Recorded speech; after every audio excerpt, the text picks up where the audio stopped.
How you doing? In this video, I want to talk about I want to give my account of an experience I had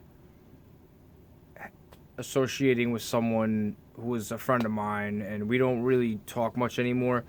This person is, he was a representative of mine because I live in a nursing home. I'm paralyzed.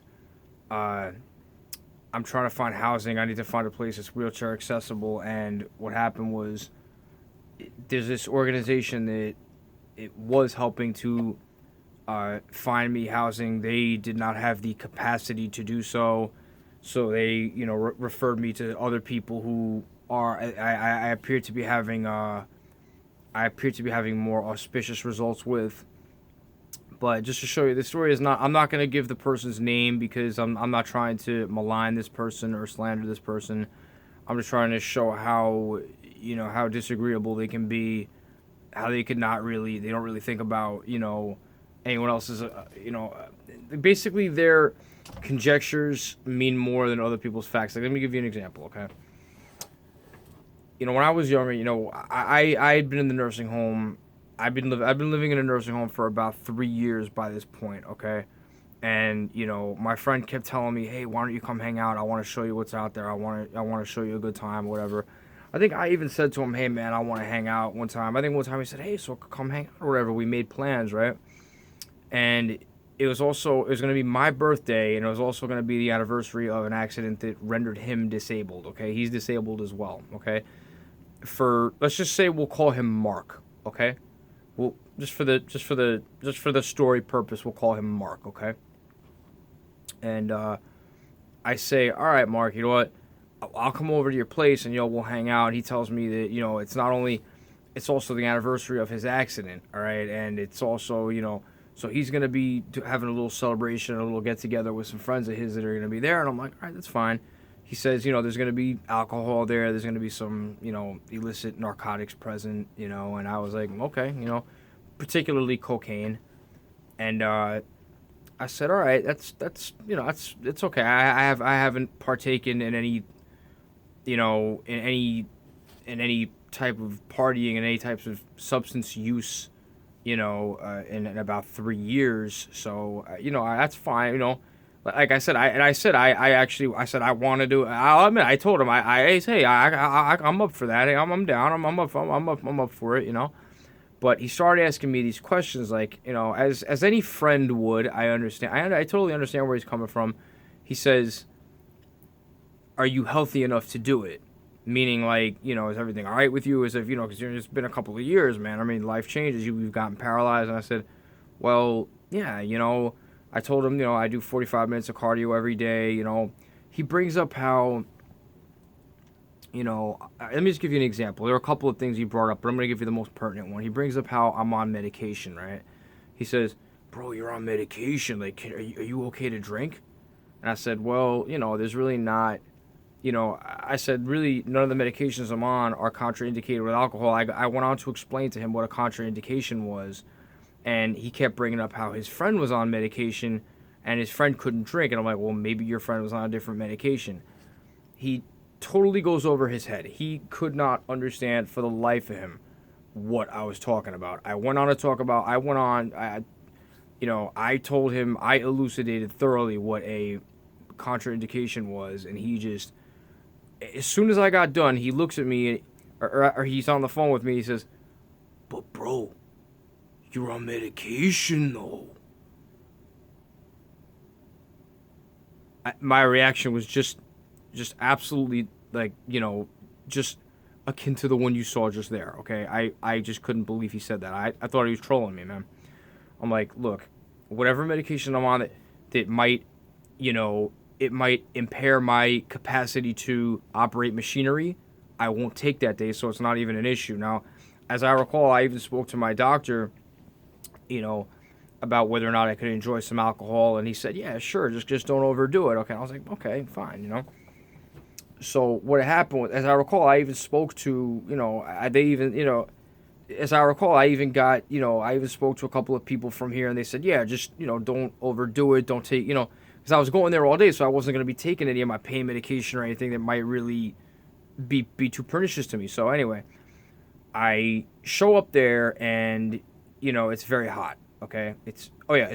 But let me say, as soon as I brought up his condition, I said, buddy, maybe you're the one who should worry about, getting high because you have a TBI that could lead to a stroke if you use cocaine is not good for your not good for your brain. Let me throw it out. Let me just throw this out there, okay?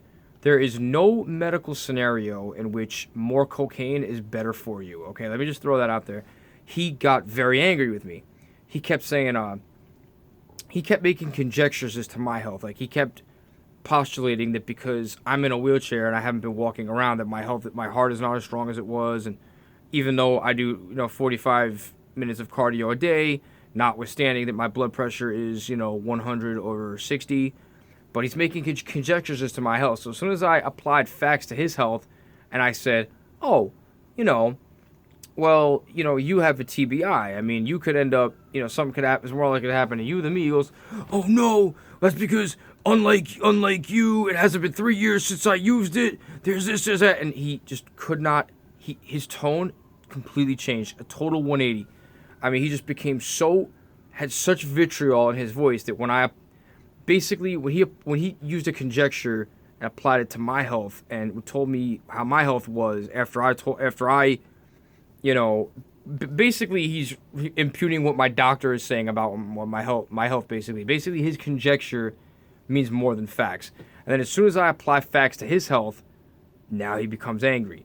All right, but let me just throw that out there. There is no scenario in which using more cocaine is better for you. Okay, not that I know of, or not that I've never heard of that. Okay, the less cocaine you do, the better. I'm pretty sure.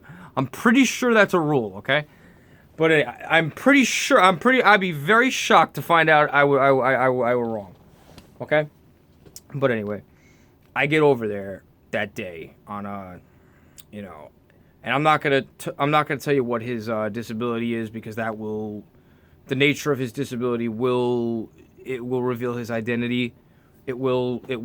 I might as well disclose. I'm not gonna disclose his identity. I'm not trying to, like I said, I'm not trying to malign the guy. All right. But I show up there and it's very hot inside his apartment. So I say, hey, listen, hey buddy, you think maybe we could turn the air conditioner up? Or he's like, oh, it's as high as it goes. I'm like, man, maybe we can close some of these doors and maybe it'll make everything cooler. So that's exactly what we did, okay? People start showing up. This guy named Matt shows up, right? He brought some cocaine. I bought a little bit of I bought a gram of cocaine. Matt brought a gram of bought a gram of cocaine. Let's try that again. We're one taking it, right? We're no editing. We're going back and we're not correcting that, okay? He bought a gram, okay, of cocaine, and I bought a gram of cocaine. He brought a gram of cocaine, and we start doing it, and I made a joke. I said, man, this guy's stuff is so much better that I feel like just using all his stuff. That joke came back to haunt me later on in the night, let me tell you. So, we get to doing it. I'm high. I'm hanging out. I even told, my friend Mark the whole night, because the year he became disabled, he also lost his mom. So I told him, I said, listen, man, before I start, getting tipsy and before I start getting high, I really want to tell you, you are one tough dude. To go through what you went through like that and to still be figuratively standing, you're one tough dude. He just ignored me the whole night. Trying to have a moment with the guy and just completely ignores me the whole night. I understand it's because he's nervous something was going to happen with me, and if it does, it would have been his fault. I mean, I told him, I said, bro, do you know where I live?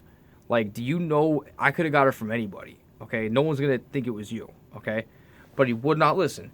So we had this agreement that he told me. He said, listen, don't bring any of the coke back with you, okay? Because they're going to search you when you get back. And I'm like, dude, they do not search you. I know for a fact. I live here. They don't.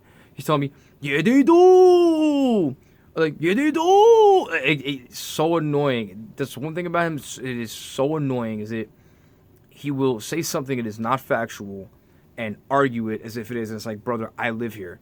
Just because he was in a nursing home at one point, and he thinks that applies to everyone. He thinks his case is the template for everyone's case.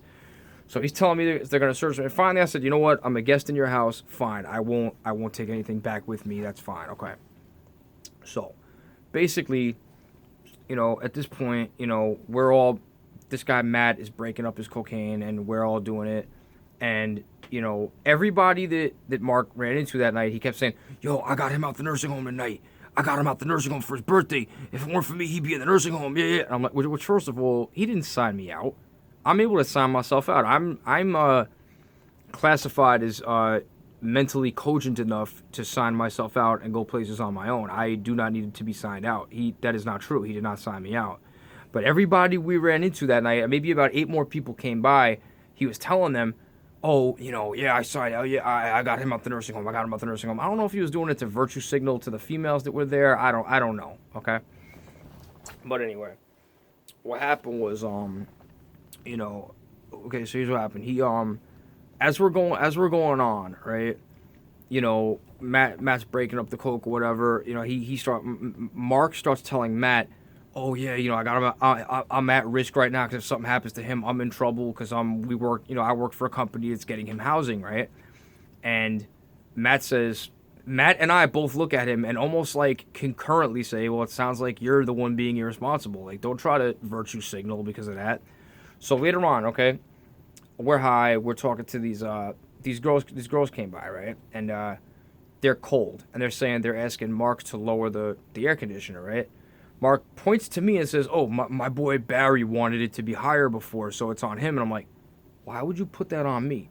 Maybe he did it to get me to break the ice, no pun intended, and get me talking to the girls who were there. Maybe there was that.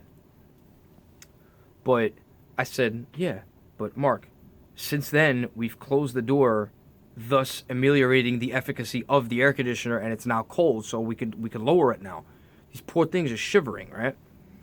So whatever. So there was this other guy there who was all fucked up. That guy Matt kept patting me on the shoulder every time I kept asking him, "Hey man, you mind if I go in there and do a bump?" He kept telling me, "Hey bro, it's mine, it's yours. Don't even ask me. Go ahead and do it, okay?" Okay, that's fine. And I couldn't even tell whose bag was whose. So I'm going in there doing bumps. I have no idea whose bag is even whose. I could tell by how good it was. I was, you know, like I said, I was pretty high. You know what I mean? Like I did not intentionally, you know, snort from his bag, right? But everybody else was going in the room too and snorting too, so it wasn't just me, all right?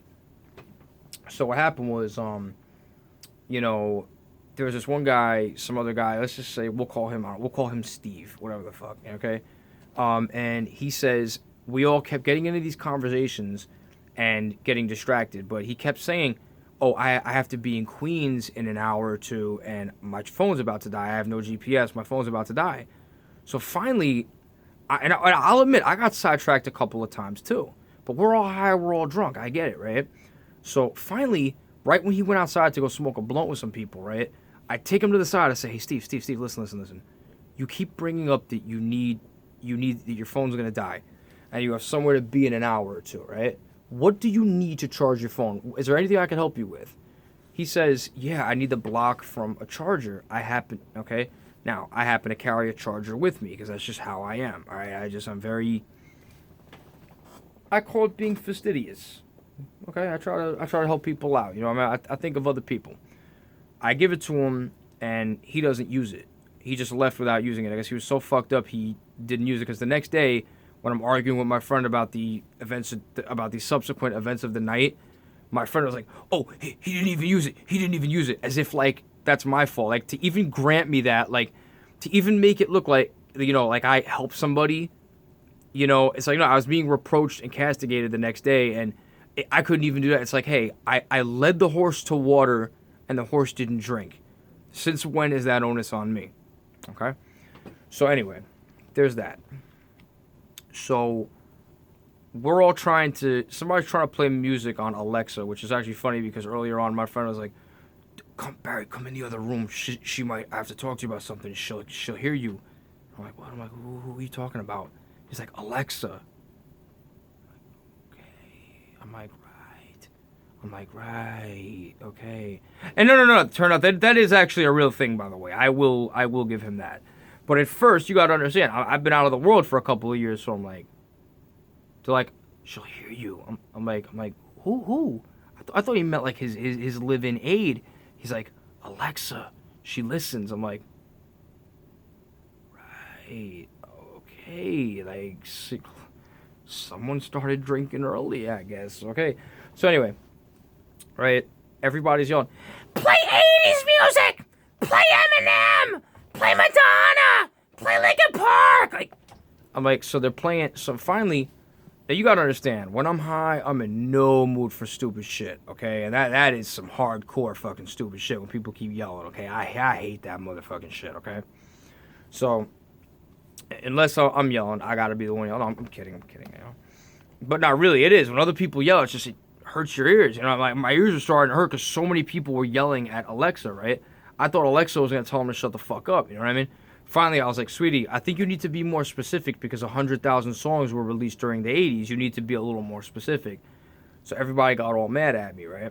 So I guess my friend Mark waits about 20 minutes of us yelling at this fucking Alexa to tell us, oh, you have to speak at a certain volume for Alexa to work. So I'm like, shit, dude.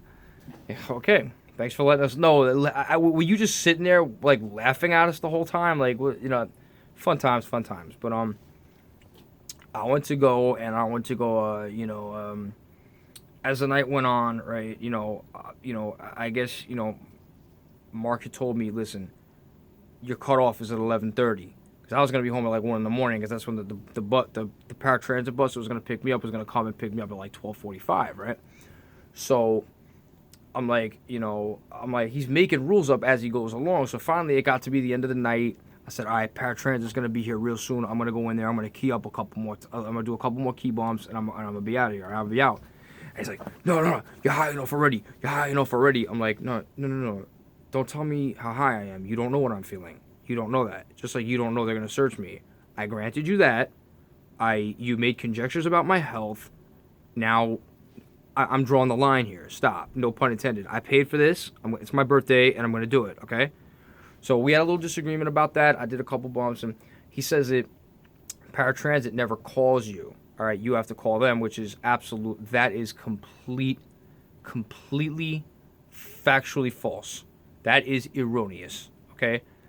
They have called me every time I've ever dealt with them, but this is my first time dealing with them, and still they called me earlier on in the day. So I knew I had to leave. And I figured, my friend was Mark was being a jerk the whole night. The whole fucking night. Like, every time I tried to tap him on the shoulder and say, hey, man, listen, man, I want to let you know, man, what you go through, you really are a tough guy, man. You are, man, for all you've gone through. Because he lost his mom the same year he got, he lost his,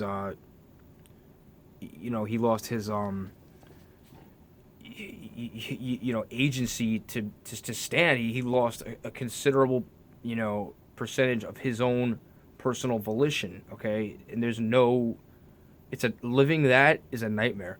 I don't care who you are. I don't care how tough a guy you are. It is a nightmare. You don't ever want it to happen to you. So I have to throw this in there. I'm not trying to virtue signal, all right? But I do have to say, be careful for all you young kids out there. And I say young kids, I mean people, you could be 29, 30.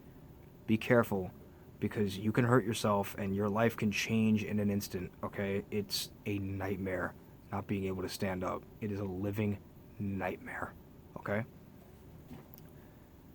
On with the story. I thought I was about to leave, and they said, I called paratransit, and they tell me that they're waiting outside. So I'm like, okay, I'll go. I'm ready to walk. I'm ready to wheel out the door right now. So Mark says to me, hey, listen, I'm gonna wheel you out the door, and I thought he was being a gentleman, and I thought that he was going to show me out. Okay, I thought that he was being rude all night, and I thought that he was going to be a gentleman and show me out. We get outside. The first thing he does when he looks at me, he goes, "Yo, don't say anything to anybody when you get back to the nursing home. Don't say anything to anybody. You be quiet. You shut the fuck up." I don't know if he used profanity, but he told me to shut the fuck up. And I'm like, dude, I am known for being very verbose. If I go in there and I say nothing, they're gonna know something's up, Like, and he thinks he knows, but he thinks he knows everything. Like I said, if this guy could tell me who Sigmund, if he could tell me who Sigmund Freud is, I'd be shocked. Like, you know what I mean? Like I said, but if you don't know general psychology, you have no right trying to psychoanalyze people. It's almost like, I could understand if he were like a police detective or something like that, or if he at least knew someone who was, but no, he knows nothing, but he tries to psychoanalyze people. I'm like, look, man, you're just feeling confirmation bias right now because we've been doing something we're not supposed to do. So on the way out, he whispers in my ear, I thought that he was gonna be a gentleman. He makes this spectacle of me leaving. Like everybody sees me getting loaded up into the van. It looks like I had it looks like the medics had to come in and take me from a party. You know what I mean? Because other people, the neighbors, I don't care what the neighbors think or whatever, but he made this spectacle of me leaving. So anyway, the next day, his boy Matt, who brought a gram of cocaine by, said that he was mad at me because I had done all his stuff. And I made a joke. Honestly, his stuff wasn't that much better. The stuff I had was like a 6 or 7. His stuff was like an 8 or a 9, okay? It wasn't that much better, okay? But it was good. I'm not gonna lie. It was considerably better, but not that much better, okay? And I have to say that I was like, well, why doesn't he just do the rest of mine then if that's the case? And my friend said, well, he did. And I'm like, okay. But the whole night, the guy, Matt, is tapping me on the shoulder saying, hey, man, don't even ask me to do it. If you want to do it, you want to go in there and do a bump, just go in there and do it, okay? And I'm like, okay, whatever. And not only that, but 7 or 8 people were going into Mark's room and they were doing bumps. So it's like, why did I get blamed for it? You know what I mean? I think it's because I made that comment. I said, oh, man, this stuff is so good. I feel like just doing all this stuff. You know what I mean? I feel like doing this exclusively for the night. So my friend the next day, Mark calls me up and he says, hey, man, how did it feel, man? He said, how did it feel, man, to get, to get out there, to get out there? How did it feel? You saw what's out there. And I said, bro, can I tell you how I really felt right now that it's been a couple of years and I could let you know? We don't talk much anymore, but I want to let you know this. That night, I've never felt more crippled. I've never felt more disabled. I've never felt confined. I've been in a wheelchair for a long time, and I've always heard the term confined to a wheelchair, and I can safely say I can't believe that it's actually another person in a wheelchair who has made me feel confined to one. I can't believe that is the case. I have never felt so ostracized since I've been in a wheelchair. I have never felt so segregated from the preponderant general population than I felt that night. You didn't ruin my birthday. You made me see things a certain way. I'm glad you did. But yeah, you acted like a real jerk that night. I understand that you took a risk in doing that. You really didn't, because if you just knew it'd be cool. By the way, man, we could have remind me to never, ever do any type of nefarious activity with him, because he will crack. Yeah, let me tell you, to any cop questioning him, that will be, he is just I mean, really, I mean, this guy's like he's like, oh, they're gonna know, if anything happens, they're gonna know you got it from me. They're gonna know you got it from me. I'm like, dude, 7 cocaine users just showed up at your house today. It could have been any one of them who gave it to me. Like 7, literally 7 people who use cocaine just showed up at your house. Half of these girls you don't even know. So yeah, I think that it could, the story that I could have got from someone else is kind of tenable. Like, that's the story of my night. That's how I felt. Mark, I love you, bro, but gotta express myself. Gotta let people know the deal.